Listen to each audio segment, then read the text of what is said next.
In the autumn of 1461, high up in the mountains of Thessaly, there was a convent sent. Catherine. It had been there for nearly a century and a half, a quiet place where eagles nested and shepherds grazed their sheep.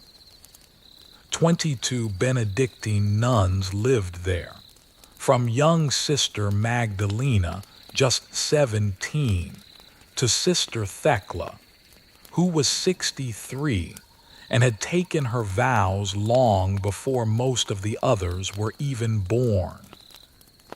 Their days were simple. They rose before the sun, chanted in Latin, tended their gardens, and copied manuscripts by candlelight. Their lives were repetitive, yes, but also deeply holy. Outside their walls, though, the world was anything but peaceful. Sultan maimed II, known as the Conqueror, after taking Constantinople 8 years prior, was tightening his grip on the Balkans. His armies swept across Greece like a relentless tide, swallowing cities, villages, and every last sign of Christian resistance. The Byzantine Empire was gone. Now its scattered remnants, monasteries, convents, isolated churches, were being systematically wiped out. Not just destroyed, but absorbed, converted, remade, all to show that Allah's rule had replaced Christ's. The abbess, Sister Alani of Larissa, was 41. Her dark hair was streaked with gray, and her eyes had seen too many prayers go unanswered. She'd heard from fleeing merchants that the Ottoman vanguard was only 3 days away. There were no Byzantine soldiers left to protect them. The nearest Christian garrison had retreated to the coast weeks ago. They were utterly alone. She gathered her sisters in the chapel, beneath ancient frescoes where the saints' faces had faded to ghostly blurs. "If they breach our walls," she whispered, her voice steady even though her hands trembled, "keep your vows safe inside your hearts.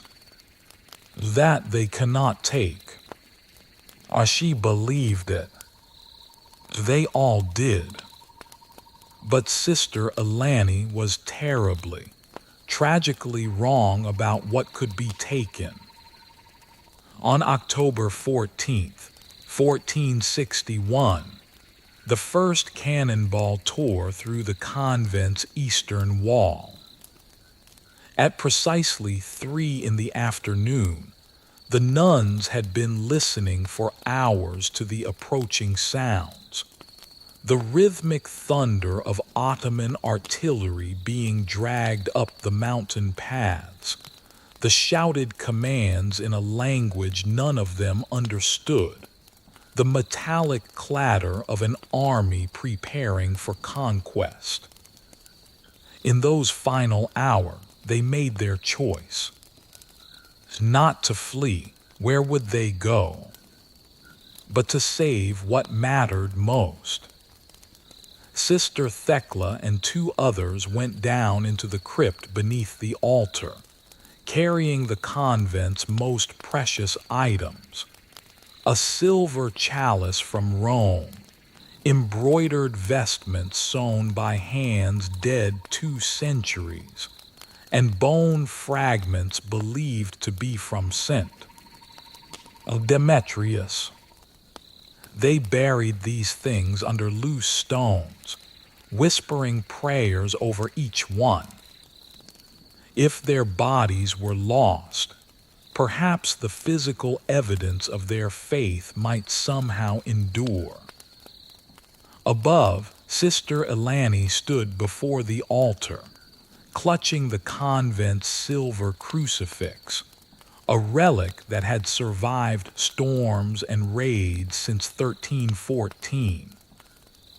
Around her, the younger sisters wept. Sister Magdalena, who had entered the convent at 13 and knew no other life, squeezed her prayer beads so tightly her knuckles turned white. The gates finally collapsed just before sunset. Ottoman soldiers flooded through the breach. These weren't the elite janissaries, but provincial troops, hungry for plunder and desperate to prove their worth to the Sultan.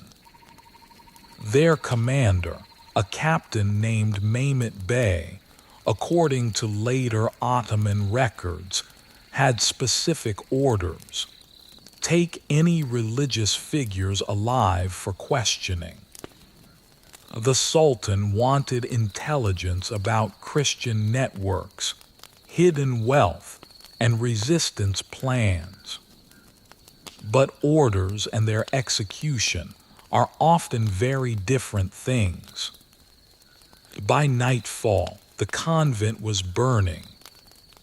The refectory, where the sisters had shared silent meals for decades, filled with smoke.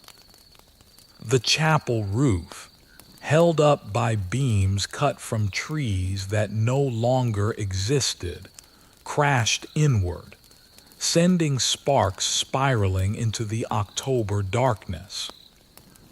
And in the courtyard, lit by torch and flame, 22 women in torn white habits were herded together like sheep waiting for slaughter.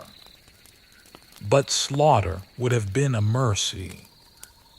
What happened next was recorded by a merchant from Volos, who witnessed the aftermath. It reveals something about the Ottoman approach to conquest that went far beyond simple brutality. This wasn't just about killing Christians. The Sultan had thousands of Christian subjects in Constantinople who lived peacefully under his rule. This was about shattering symbols.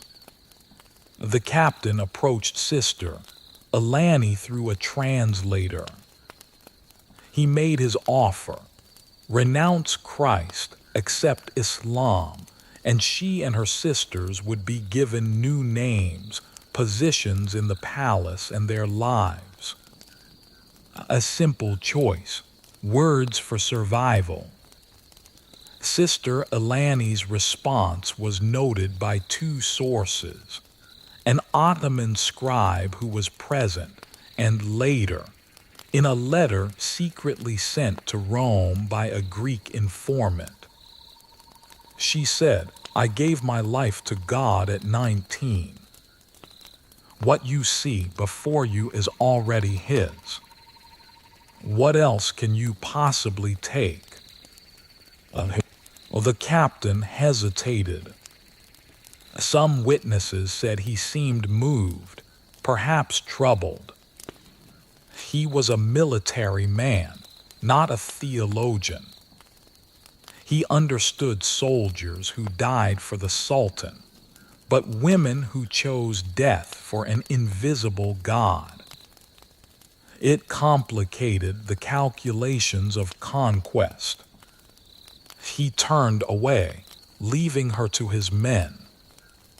The details of what followed that night were so disturbing that even Ottoman victory records, which usually glorified every aspect of conquest, only described it as necessary discipline for those who rejected reason. That careful phrasing, that deliberate vagueness, it tells us everything. Only shame is hidden so thoroughly. By morning, Sister Elani was dead. The silver crucifix she'd held was gone, most likely melted down for coin. The remaining 22 sisters were bound, loaded onto carts, and began a journey that would take them from their mountain sanctuary to the very heart of the empire that had destroyed everything they knew. If this is unsettling you, it means you're grasping the gravity of what was at stake. The march to the coast took 7 grueling days. 7 days under a sun that scorched skin, accustomed only to the chapel's shade. 7 days with wrists bound, ankles hobbled, stumbling down mountain paths behind Ottoman cavalry, who regarded them with a mix of contempt and curiosity. These were women who had never traveled beyond the site of their convent's bell tower. Now, every step took them further from everything that had given their lives meaning. When Sister Magdalena collapsed on the 3rd day, the soldiers didn't beat her. They simply waited while Sister Thecla, despite her 63 years, helped the girl up and whispered fragments of psalms into her ear. That small mercy, the brief pause, the permission to help, was more cruel than blows. It offered them a sliver of hope that cooperation might bring compassion. It made them complicit in their own captivity. They reached the port of Volos on October 21st, 1461. Waiting at the docks was an Ottoman galley, a merchant vessel conscripted to transport religious captives, alongside its usual cargo of spices, textiles, and grain. The ship's overseer, a bureaucrat named Yusuf Aga, kept meticulous records. His ledger, discovered in 1923 in the Topkapi archives, contains a single-line entry: 22 female prisoners, religious order, destination Constantinople for imperial disposition. That word, disposition, so clinical, so final. The voyage across the Aegean Sea lasted 12 days, a hell disguised as transportation. The sisters were shackled to wooden benches in the hold, where the air reeked of tar, salt, and human waste. Above them, sailors worked and sang. Around them, other captives, Greek peasants, Serbian prisoners, Italian merchants caught in the wrong city at the wrong time, suffered their own private agonies. But the nuns were different. On the 4th night of the voyage, when a storm lashed the ship and waves crashed over the deck, Sister Magdalena began to sing softly, at first barely audible over the screaming wind. Agnus Dei, qui tollis peccata mundi miserere nobis, Lamb of God, who takes away the sins of the world, have mercy on us. One by one, the other sisters joined in. Their voices, weak from hunger and hoarse from thirst, rose together in the darkness of that hold. And according to Yusuf Aga's own account, written years later in his private memoir, even the Muslim sailors on deck fell silent to listen. Some, he wrote, wept, others offered their own prayers. For in that moment, Suffering transcended faith and became simply human. When the ship finally entered the Bosphorus on November 2nd, 1461, the sisters saw Constantinople rising before them, domes gleaming in the dawn light, minarets piercing the sky, and the massive walls that had failed to protect the Christian empire but still stood as a testament to its former glory. In the distance, Hagia Sophia, once Christianity's greatest cathedral, now crowned with a crescent instead of a cross. They were paraded through the streets from the docks to the imperial district. Locals stopped to stare. Christian nuns were rare among captives. Most religious figures either fled before conquest or died during it. To see them led through the streets like common prisoners was both a spectacle and a message. No one is beyond the Sultan's reach.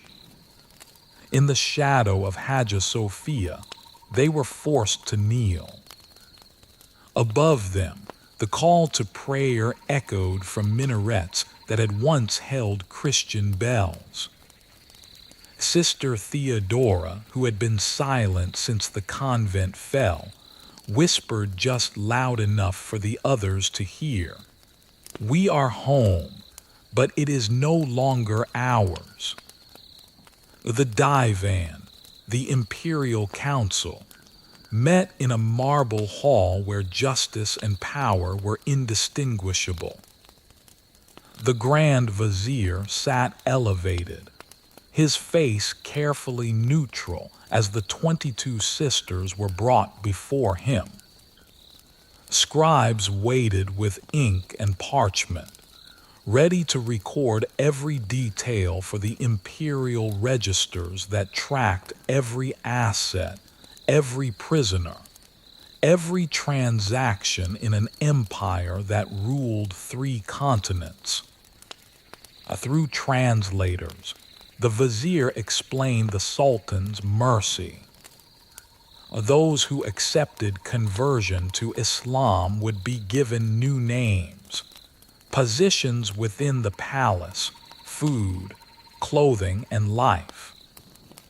Those who refused would face the discipline of faith. That phrase again, so carefully vague. None of the sisters spoke. The silence stretched until it became its own form of resistance. Then Sister Thecla, the eldest, stepped forward. She had lived through the fall of Constantinople as a young woman. She had watched one empire die and another rise. She had survived 63 years by knowing when to bend and when to break. "My lord," she said through the translator, "you may rename us. You may dress us in silk. You may teach us new prayers. But you cannot rewrite what is carved into our hearts." The interpreter hesitated, clearly uncertain whether to translate such defiance. When he did, the Grand Vizier's expression didn't change. He simply replied, "Prayers fade when the tongue forgets how to speak them." With a gesture, he dismissed them, not to execution, but to the lower chambers of Topkapi Palace, where unclassified captives were kept pending final disposition. As some would later call this mercy. History would call it something else entirely. The beginning of a torture that would last not hours, but months. Beneath the palace gardens, accessible only through guarded passages, lay a network of stone chambers designed to house the empire's invisible prisoners, people whose existence was acknowledged, but whose presence was inconvenient. Here were Christian captives awaiting ransom, political prisoners too valuable to kill, and now 22 nuns whose refusal to convert had become an embarrassing problem. They were stripped of their habits and given rough servants' clothing. Their names were forbidden. Each woman was assigned a number. Their purpose was labor, cleaning floors in the upper palace, sewing garments, tending fires that warmed rooms they would never enter. It was all designed to break them through humiliation, through the reduction of holy women to nameless slaves. But the Ottomans had miscalculated. These were women who had already chosen lives of poverty, obedience, and service. They had already surrendered their names when they took religious vows, becoming sister instead of daughter, niece, or woman. Hunger, cold, and servitude weren't punishments. They were simply their devotion, relocated to a different kind of prison. In that unexpected way, they were already free. At night, when the palace slept, they discovered something that would save them. A sealed archway, forgotten and filled with rubble, at the far end of their chambers. Over weeks, using their bare hands, they cleared it. Behind the stones lay a small, abandoned room, perhaps an old storage chamber, perhaps something else. It didn't matter. To them, it became sacred. From broken pottery, they made candle holders. From a scrap of linen, an altar cloth. From a shard of mirror, they fashioned a crude cross. And in this secret chapel, they gathered each night to pray, not with voices that would alert guards, but with memory. Sister Magdalena, who had the best memory despite her youth, would whisper fragments of scripture. The light shines in the darkness, and the darkness has not overcome it. A Sister Thecla would add verses half remembered from Psalms. Together, they reconstructed their faith from pieces, building a cathedral in their minds that no army could burn. If you're realizing how powerful this is, how faith can survive even when every physical expression of it has been destroyed, then you understand. Spring 1462 brought a new strategy from the palace authorities. Having failed to break them through deprivation, the Ottomans tried the opposite: kindness. Food arrived, not scraps, but actual meals. Fresh bread, olive oil, dried fruit, clean water, even small luxuries like soap and clean clothing. And with the food came visitors, learned imams, men of gentleness and genuine intellectual curiosity who sat with the sisters and spoke through translators about theology. Your God and ours are not so different, one scholar said to Sister Theodora. Both demand surrender to divine will. Both promise paradise to the faithful. The words you must speak are merely words. your heart can remain your own. It was the most sophisticated torture yet. Not pain, but temptation. Not cruelty, but the offer of relief from cruelty. Say the words, keep your faith privately, and end the suffering. What harm could mere words do? Sister Theodora's response was recorded by the Imam himself, who was so struck by it that he included it in his own theological writings years later. If my words don't matter, why do you want them so badly? The scholar had no answer. When persuasion failed, the kindness evaporated. The food was cut to starvation rations. The lamps were extinguished, leaving them in darkness. And one by one, they were taken to a small room where scribes waited with a single question. Will you accept Islam? Two sisters from Corfu, 19-year-old twins, finally whispered, yes. They were immediately dressed in fine clothing and led away. The remaining sisters never saw them again. Whether they lived in comfort somewhere in the palace or disappeared into its vast apparatus, no record says. But their surrender hardened the others. Sister Thecla gathered everyone in their secret chapel that night. Every time one of us falls, she whispered, the rest must stand taller. We are not 22 women anymore. We are one prayer, spoken by many mouths.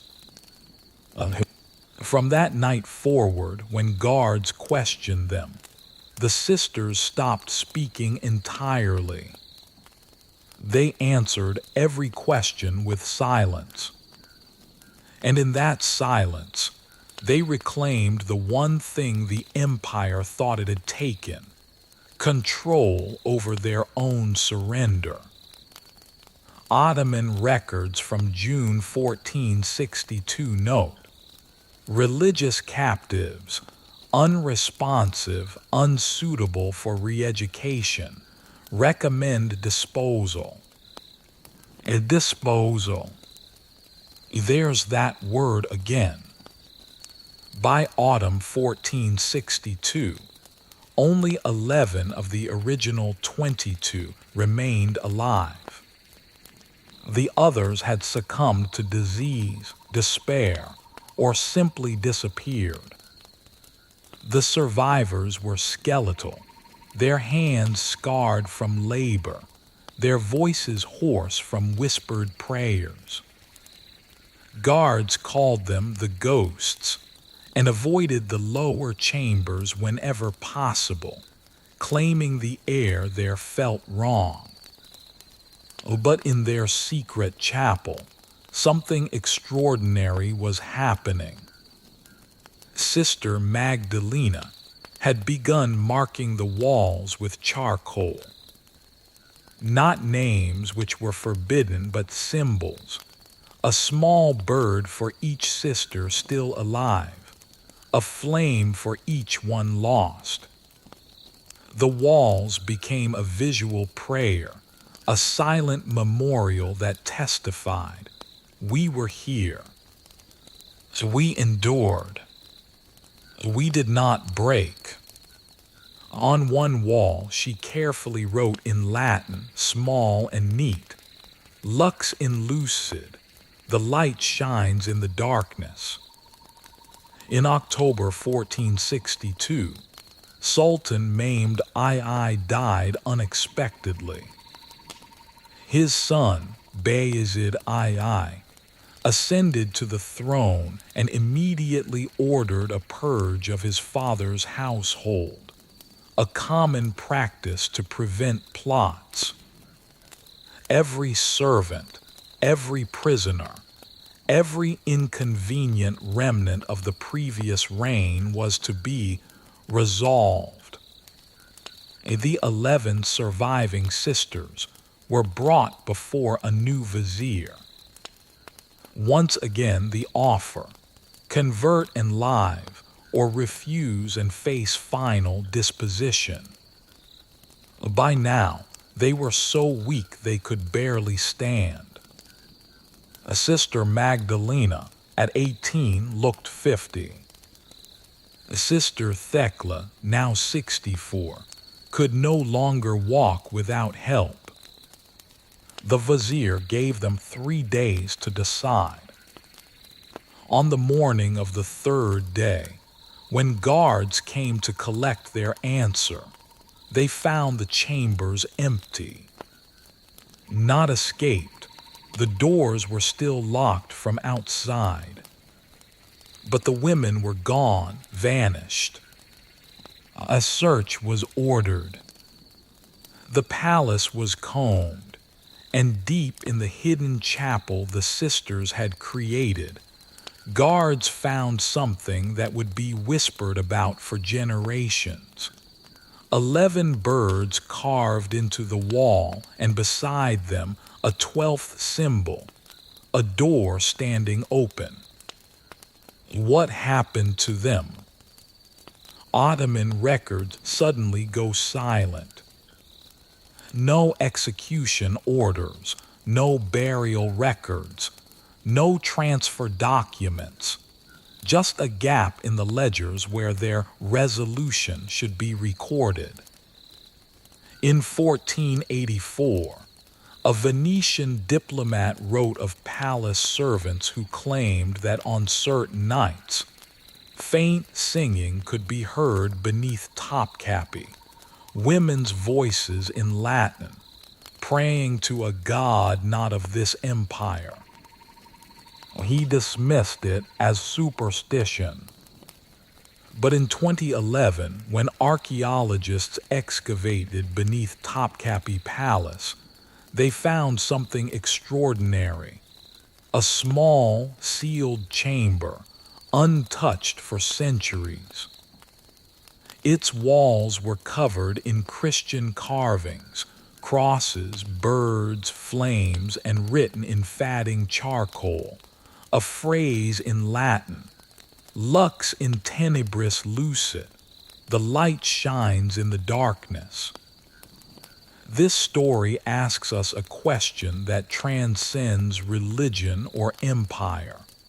What happens when faith is tested not by a single, dramatic moment of martyrdom, but by the slow, grinding weight of captivity, isolation, and the constant offer of escape through surrender? The Ottoman Empire wanted conversion, not corpses. They wanted these women to be living proof that resistance was futile, that even the most devoted could be turned. Their failure to break 22 nuns wasn't a military defeat. It was something more troubling, evidence that some things cannot be conquered, even by the world's most powerful empire. These women didn't become saints. They weren't canonized or celebrated. Most of their names are lost to history. But in their refusal to speak the words that would have saved their lives, they spoke louder than any sermon. The Ottoman scribes who tried to erase them from record inadvertently proved their power. You don't carefully delete what doesn't matter. You don't leave deliberate gaps in ledgers unless something shameful happened. The silence itself became testimony. And in that hidden chapel beneath Topkapi, where birds and flames still mark the ancient walls, their prayer continues. We were here. So we endured. We are not forgotten. So, 22 women taken from a burning convent in 1461 became, over 18 months, a ghost story that haunted an empire.